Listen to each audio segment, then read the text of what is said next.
Assalamualaikum warahmatullahi wabarakatuh. Selamat bertemu kembali dengan channel Teguh Lereng Lawu di sini. Di sini saya ingin berbagi informasi tentang materi informatika kelas 10 SMK. Di sesi ketiga ini saya ingin mengangkat tema penelusuran data dan informasi. Sebelum melanjutkan materi, alangkah lebih baiknya saudara semua, Bapak Ibu, dan anak-anak semua untuk membantu channel ini dengan cara subscribe, like, komen, serta klik notifikasi loncengnya. Sehingga nanti kalau ada materi yang baru, Bapak Ibu dan untuk anak-anakku semua dapat notifikasi. Lanjut saja, untuk materi kali ini adalah pengertian data. Berdasarkan beberapa pengertian menurut para ahli, dapat ditarik kesimpulan bahwa sesuatu yang dapat dianggap sebuah data jika sesuatu itu apabila dilakukan proses analisa lebih lanjut, dapat memberikan nilai tambah atau add value, yang dapat memberikan informasi bermanfaat dan dapat dipertanggungjawabkan kebenarannya. Contoh data. Contoh-contoh berikut menunjukkan bahwa data adalah segala fakta dan angka yang diketahui.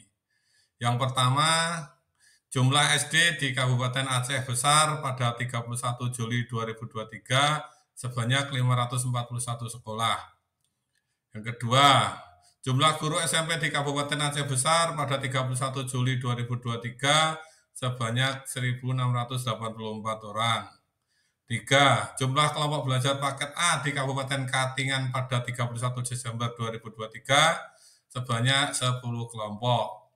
4. Jumlah tutor paket B di Kabupaten Katingan pada Desember 2023 sebanyak 20 orang.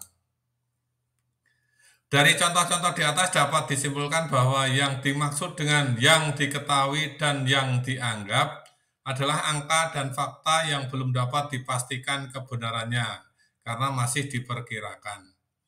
Di samping itu, contoh di atas menunjukkan pula bahwa satu, data itu pada umumnya selalu dikaitkan dengan tempat dan waktu. Dan yang kedua, data itu pada dasarnya memberitahukan tentang suatu keadaan atau masalah. Manfaat data. Manfaat data secara garis besar dapat dikelompokkan dalam 4 kategori. Yang pertama, dasar penyusunan rencana dan program. Data tentang situasi dan kondisi merupakan sesuatu yang harus dijadikan titik tolak rencana dan program tersebut, sehingga dapat dicegah terjadinya rencana dan program yang sulit dilaksanakan. Perencanaan adalah sebuah proses pembuatan keputusan untuk melakukan sesuatu di masa depan dengan menggunakan sumber-sumber yang terbatas untuk mencapai suatu tujuan.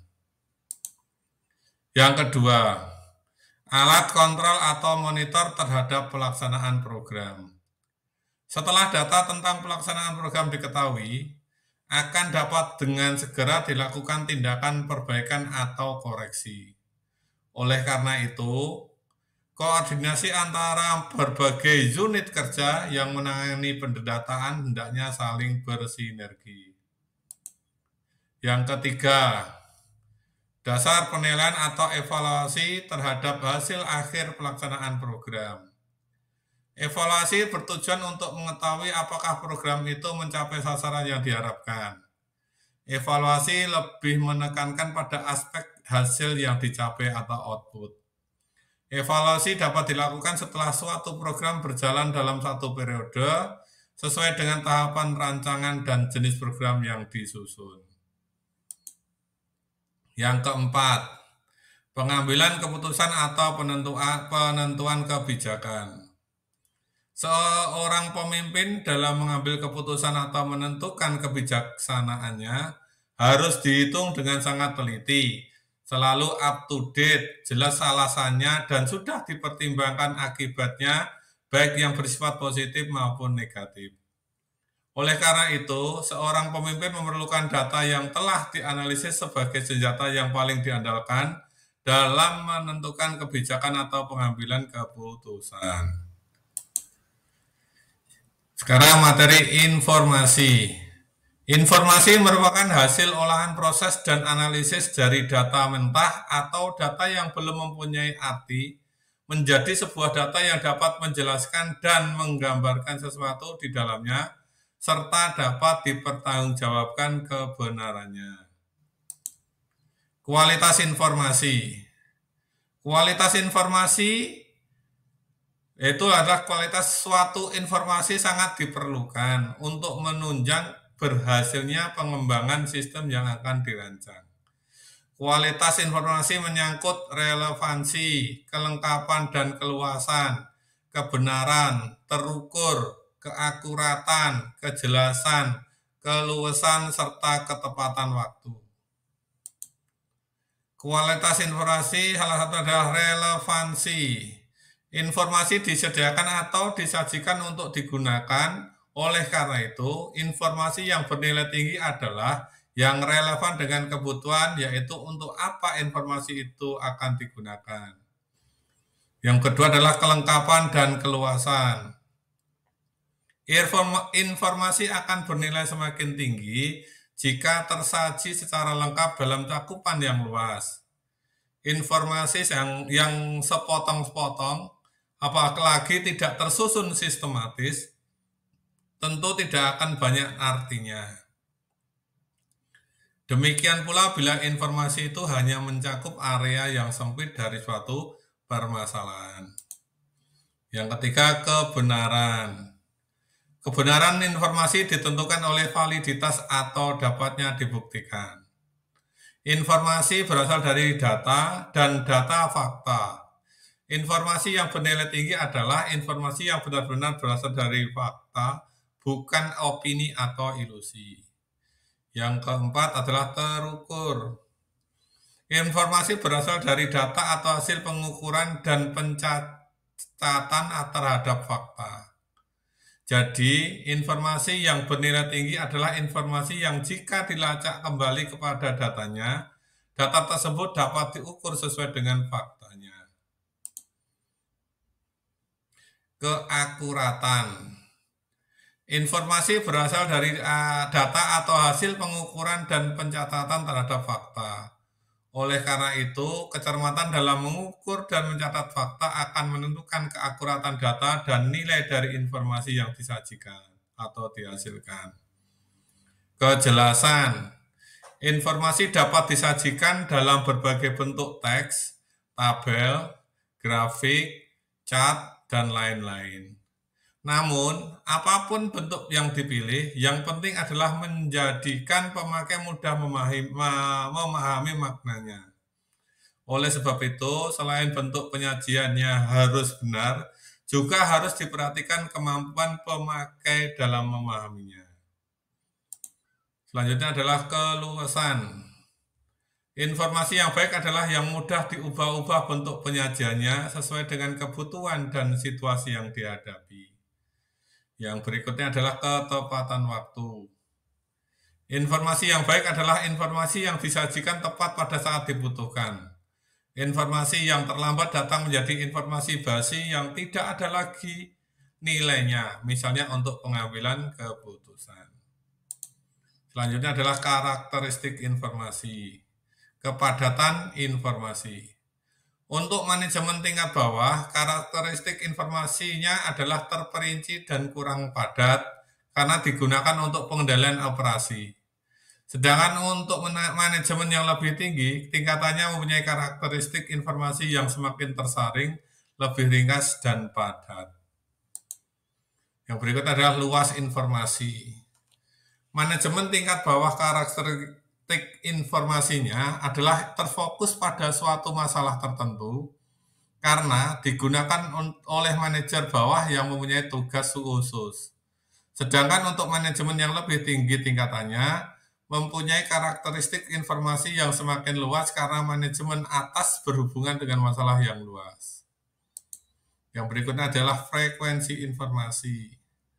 Manajemen tingkat bawah, frekuensi informasi yang diterimanya adalah rutin karena digunakan oleh manajer bawah yang mempunyai tugas terstruktur dengan pola yang berulang-ulang dari waktu ke waktu, manajemen yang lebih tinggi tingkatannya, frekuensi informasinya adalah tidak rutin karena manajemen tingkat atas terhubung dengan pengambilan keputusan tidak terstruktur, pola dan waktunya tidak jelas. Yang berikutnya adalah akses informasi.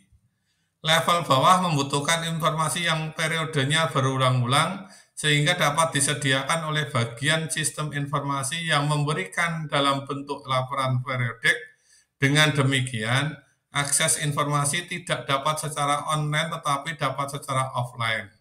Sebaliknya, untuk level tinggi, periode informasi yang dibutuhkan tidak jelas sehingga manajer-manajer tingkat atas perlu disediakan akses online untuk mengambil informasi kapanpun mereka membutuhkan.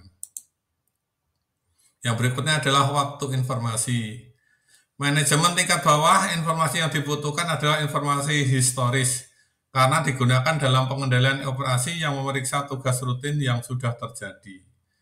Untuk manajemen tingkat tinggi, walau waktu pengambilan keputusan strategik yang menyangkut nilai masa depan. Yang berikutnya adalah sumber informasi. Karena manajemen tingkat bawah lebih berfokus pada pengendalian internal perusahaan, maka manajer tingkat bawah lebih memerlukan informasi dengan data yang bersumber dari internal perusahaan sendiri.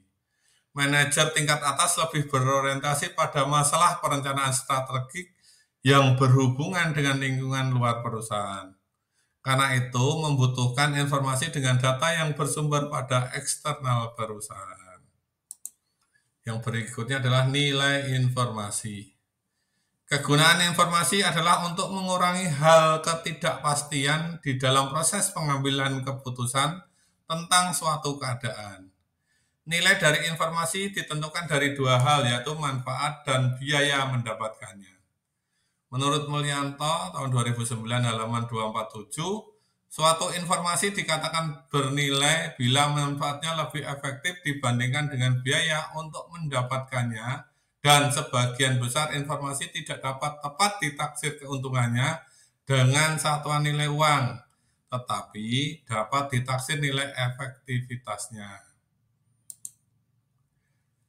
Ada 10 sifat yang dapat menentukan nilai informasi menurut Jogianto HM 2010 halaman 11. Yang pertama, kemudahan dalam memperoleh atau accessibility. Informasi memiliki nilai yang lebih sempurna apabila dapat diperoleh secara mudah. Informasi yang penting dan sangat dibutuhkan menjadi tidak bernilai jika sulit diperoleh. Yang kedua, sifat luas dan kelengkapannya, comprehensiveness. Informasi mempunyai nilai yang lebih sempurna apabila mempunyai lingkup atau cakupan yang luas dan lengkap. Informasi sepotong dan tidak lengkap menjadi tidak bernilai karena tidak dapat digunakan secara baik. Yang ketiga, ketelitian atau akurasi. Informasi mempunyai nilai yang lebih sempurna apabila mempunyai ketelitian yang tinggi. Informasi menjadi tidak bernilai jika tidak akurat karena akan mengakibatkan kesalahan pengambilan keputusan. Yang keempat, kecocokan dengan pengguna, relevance. Informasi mempunyai nilai yang lebih sempurna apabila sesuai dengan kebutuhan penggunanya. Informasi berharga dan penting menjadi tidak bernilai jika tidak sesuai dengan kebutuhan penggunaannya karena tidak dapat dimanfaatkan untuk pengambilan keputusan. Yang kelima, ketepatan waktu, timelines. Informasi yang mempunyai nilai yang lebih sempurna apabila dapat diterima oleh pengguna pada saat yang tepat. Informasi berharga dan penting menjadi tidak bernilai jika terlambat diterima atau usang, karena tidak dapat dimanfaatkan pada saat pengambilan keputusan. Yang keenam adalah kejelasan, clarity. Informasi yang jelas akan meningkatkan kesempurnaan nilai informasi. Kejelasan informasi dipengaruhi oleh bentuk dan format informasi. Yang ketujuh, fleksibilitas atau flexibility. Nilai informasi semakin sempurna apabila memiliki fleksibilitas tinggi. Fleksibilitas informasi diperlukan oleh para manajer atau pimpinan pada saat pengambilan keputusan. Yang kedelapan, dapat dibuktikan, verified. Nilai informasi semakin sempurna apabila informasi tersebut dapat dibuktikan kebenarannya. Yang kesembilan, tidak ada prasangka, unprejudiced. Nilai informasi semakin sempurna apabila informasi tersebut tidak menimbulkan prasangka dan keraguan adanya kesalahan informasi. Dan yang ke-10, dapat diukur, measurable. Informasi untuk pengambilan keputusan seharusnya dapat diukur agar dapat mencapai nilai yang sempurna. Yang berikutnya adalah penelusuran informasi. Penelusuran informasi adalah proses yang melibatkan banyak komponen atau unsur. Dan karenanya proses ini sering disebut dengan sistem simpan dan temu kembali informasi atau Information Storage and Retrieval System. Secara umum, proses simpan dan temu kembali informasi melibatkan 3 komponen pokok, yaitu sumber-sumber informasi, sistem yang dirancang untuk menyimpan dan menemukan kembali informasi, dan pengguna, yaitu masyarakat yang memiliki kebutuhan informasi dan memerlukan sistem untuk mendapatkan informasi yang dibutuhkan. Chowdhury mengidentifikasi terdapat 6 teknik penelusuran dasar dalam penelusuran informasi, yaitu yang pertama, penelusuran dengan kata atau frase, word and phrase search. Yang kedua adalah penelusuran dengan logika boolean atau boolean search.